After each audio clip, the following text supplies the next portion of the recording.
ഏകദേശം 1200 വർഷങ്ങൾക്ക് മുൻപ് തമിഴ്നാട്ടിൽ നടന്നൊരു സംഭവമാണ് നമ്മളിന്ന് കേൾക്കാൻ പോകുന്നത്.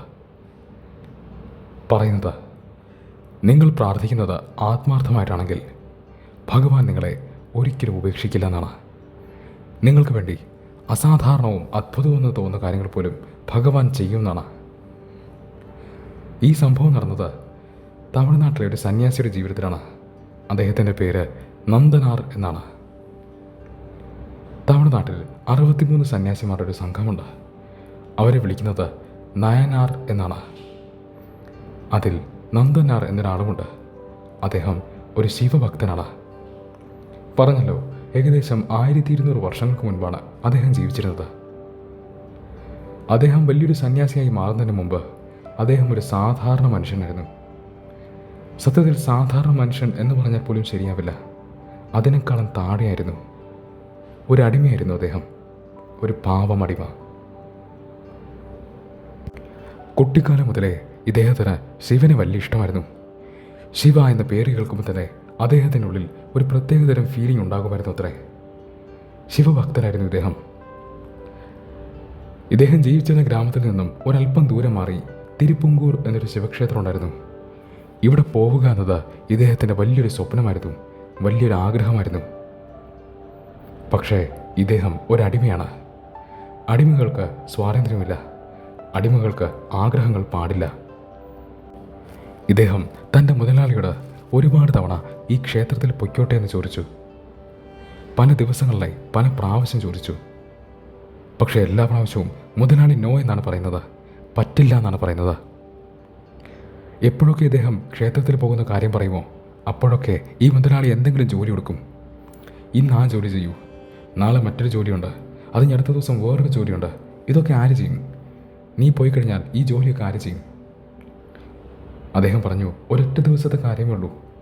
ഞാൻ അന്ന് രാവിലെ പോയി അന്ന് വൈകുന്നേരം തന്നെ തിരിച്ചു വന്നോളാം. ഒരൊറ്റ ദിവസത്തേക്ക് എന്നെ വിടും. പക്ഷെ ഒരു പ്രാവശ്യം പോലും, ഒരുപാട് പ്രാവശ്യം ചോദിച്ചിട്ടും ഒരൊറ്റ പ്രാവശ്യം പോലും ഈ മുതലാളി അതിന് സമ്മതിച്ചില്ല.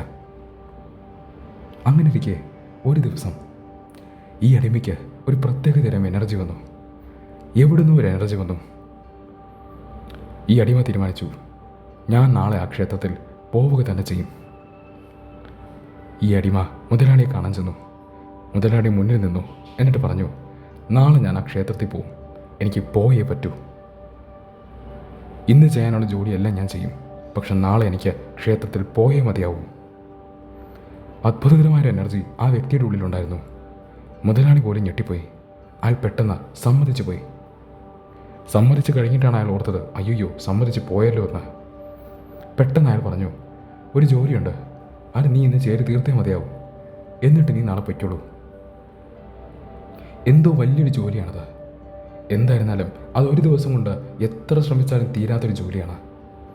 ആ ജോലിയാണ് ഇയാൾ ഈ പാവം അടിമയെ ഏൽപ്പിച്ചത്. എന്താണ് പിന്നീട് സംഭവിച്ചതെന്നറിയില്ല. ചിലർ പറയുന്നു, സാക്ഷാൽ ഭഗവാൻ തന്നെ ആ ജോലി ചെയ്തു കൊടുത്തുവെന്ന്. എന്തായിരുന്നാലും അടുത്ത ദിവസം രാവിലെ നോക്കുമ്പോൾ അസാധ്യമായ ജോലി ചെയ്ത് തീർന്നിരുന്നു. മുതലാളി ഞെട്ടിപ്പോയി. മുതലാളിയുടെ വീട്ടുകാർ, അദ്ദേഹത്തിൻ്റെ ഭാര്യയും മകളും ഈ പാവം അടിമയുടെ കാലിൽ വീണ് അനുഗ്രഹം വാങ്ങിച്ചു. നാട്ടുകാർ മുഴുവനും ഈ അടിമയെ വാഴ്ത്താൻ തുടങ്ങി. അങ്ങനെ ഈ അടിമ ഭഗവാനെ കാണാൻ ചെന്നു. തിരുപ്പുങ്കൂർ എന്ന ക്ഷേത്രത്തിന് മുന്നിൽ അദ്ദേഹം എത്തി. അറിയാമല്ലോ, ഇദ്ദേഹം ഒരടിമയാണ്. അക്കാലത്ത് അടിമകൾക്ക് ക്ഷേത്രത്തിനുള്ളിൽ പ്രവേശനമുണ്ടായിരുന്നില്ല. അതുകൊണ്ട് ഈ അടിമ ക്ഷേത്രത്തിന് പുറത്തു നിന്ന് പ്രാർത്ഥിക്കാൻ തുടങ്ങി. പറയുന്നത്, ഇപ്പോഴാണത്രേ ഏറ്റവും വലിയ അത്ഭുതം സംഭവിച്ചത്. നിങ്ങൾക്കറിയാമല്ലോ, എല്ലാ ശിവക്ഷേത്രത്തിലും ഒരു നന്ദി വിഗ്രഹം കാണും. ഭഗവാൻ ശിവന് നേരെ ഓപ്പോസിറ്റായിരിക്കും ഈ വിഗ്രഹം ഉണ്ടാവുക. ഇവിടെയും അതങ്ങനെ തന്നെ ആയിരുന്നു.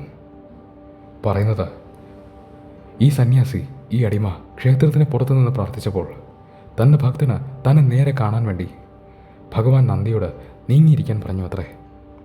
ഭഗവാൻ നേരിട്ട് നന്ദിയോട് മാറിക്കൊടുക്കാൻ പറഞ്ഞു അത്രേ. നന്ദിയുടെ വിഗ്രഹം മാറിക്കൊടുത്തു അത്രേ. ഈ അടിമ, ഈ മഹാസന്യാസി ക്ഷേത്രത്തിന് പുറത്തു നിന്ന് ഭഗവാനെ നല്ല പോലെ തൊഴുതു. അദ്ദേഹം പിന്നീട് നന്ദനാർ എന്ന വലിയ നായനാറായി. തമിഴ്നാട്ടിലെ 63 നായനാറിൽ ഒരാളായി. ഈ ക്ഷേത്രത്തിൽ ഇപ്പോഴും നന്ദിയുടെ വിഗ്രഹം നീങ്ങി തന്നെയാണ് ഇരിക്കുന്നത്. നിങ്ങൾക്കിവിടെ പോയാൽ കാണാവുന്നതാണത്. അല്ലെങ്കിൽ ഇൻ്റർനെറ്റിൽ സെർച്ച് ചെയ്താലും ഈ ക്ഷേത്രത്തിൻ്റെ ചിത്രങ്ങൾ കാണാം. അതിൽ നിന്ന് നമുക്ക് വ്യക്തമായി കാണാൻ സാധിക്കുന്ന കാഴ്ചയാണത്.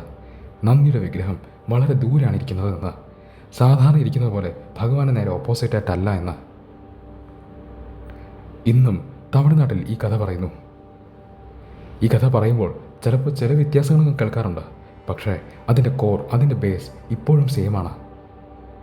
ഈ കഥ പറയുമ്പോൾ അവർ പറയുന്നു, നിങ്ങളുടെ ഭക്തി ആത്മാർത്ഥതയുള്ളതാണെങ്കിൽ, നിങ്ങൾ ആത്മാർത്ഥതയുള്ളൊരു ഭക്തനാണെങ്കിൽ നിങ്ങൾക്ക് വേണ്ടി ഭഗവാൻ എന്തും ചെയ്യുമെന്ന്.